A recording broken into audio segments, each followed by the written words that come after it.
Let's face it, dealing with negative people, it can absolutely just drain you. Oh, completely. And it's more than just a feeling. Right. We were looking at this UCLA research, and get this, just 15 minutes with someone negative can flood your system with stress hormones. And it lasts for like 8 hours. 8 hours. Wow. That's basically a whole workday affected by one short interaction. It's like this slow-acting poison for your brain. Exactly. A slow burn on your well-being. And just Ugh. cutting ties, well, that's not always easy or even possible, Not right? at all. So the question becomes, how do you protect yourself? How do you shield your mental health without, becoming cold or totally disconnected? That's exactly what we wanted to explore in this deep dive. We've looked at research from places like UCLA, Stanford. Yeah, and also insights from Harvard negotiation studies, even some Army psychology techniques.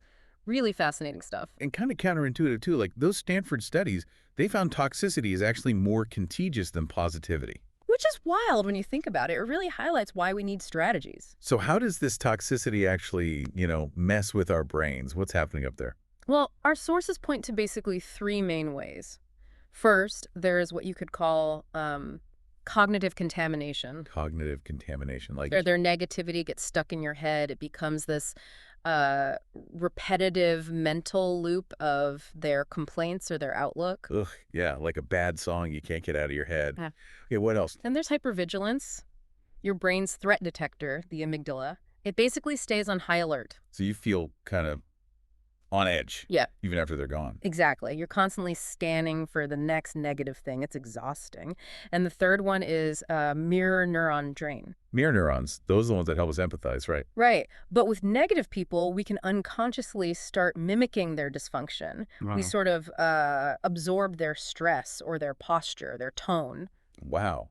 Okay, so our brains are basically getting hijacked. In a way, yes. But the good news is we can fight back. Which brings us to the shield system.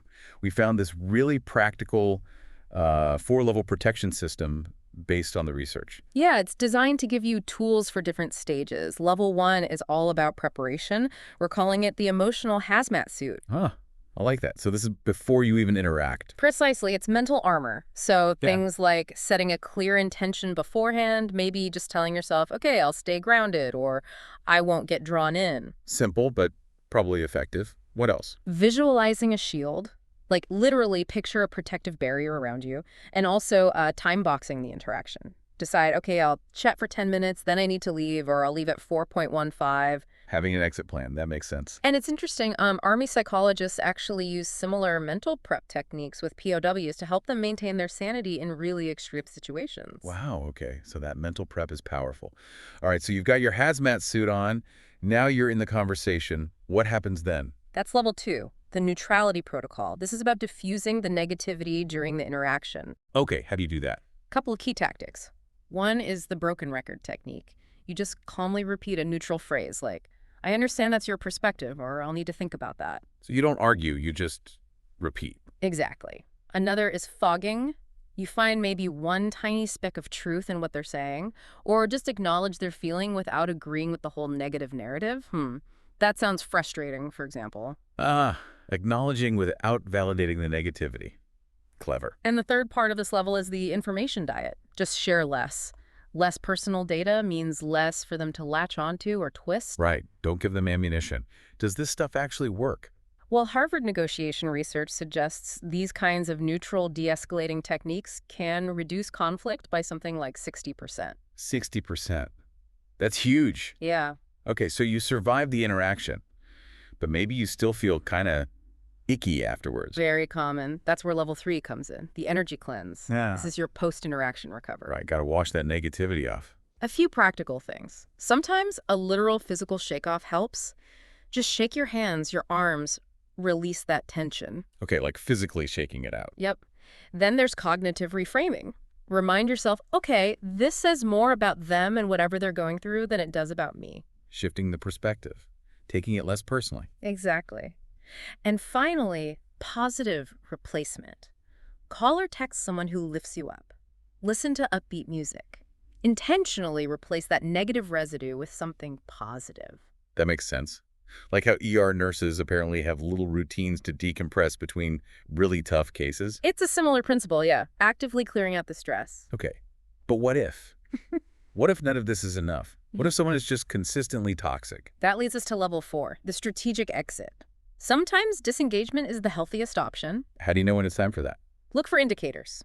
We found a few common ones in the research. There's the 3-strike rule. Are they consistently violating your boundaries, even after you've tried to set them? Okay, repeated offenses. Yeah. Then there's the 24-hour test. How do you feel a full day after interacting with them? If you're still feeling drained or upset 24 hours later, that's a big red flag. That's a good benchmark. What else? Do a cost-benefit audit. Be really honest with yourself. What is this relationship truly costing you in terms of your energy, your peace, your time? And what, if anything, are you getting back? That requires some real honesty. It does. But framing it isn't about being harsh. Sometimes, as one source put it, the most loving act is releasing with grace. Walking away isn't always failure. Sometimes it's necessary self-preservation. This whole 4-level system feels really actionable. And you mentioned some specific therapist hacks, too. Yeah, quick insights from mental health pros. One is the 3-question filter. When faced with negativity, ask yourself, is this true? Is this helpful? Is this mine to carry? Ooh, I like that. Is this mine to carry? That's powerful. Isn't it? Another is a perspective shift. Try, if possible, to frame the person as someone who is maybe fighting invisible battles. It doesn't excuse behavior, but it can help detach. Adds a layer of compassion, maybe, for your own sake. Exactly. And finally, an empowerment mantra. Just reminding yourself, I control my participation.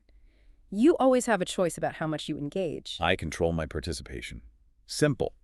Okay, so for you listening, how can you start putting this into practice?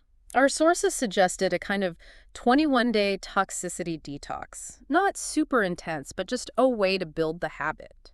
How does that work? Maybe identify one interaction you often find draining. Then, each day, try practicing just one level of the shield system. Maybe one day, focus on your hazmat suit intention setting. Another day, try the broken record. And journal about it. Yeah, just notice the energy difference. See what works for you. It's about building that awareness and those protective skills over time. It sounds like a manageable way to start taking back control. So the final thought here. Remember, you're not a trash can. Right. Stop letting people dump their negativity in you. Think about that. What's Yes. one small step you can take, maybe even today, to start shielding yourself just a little bit more?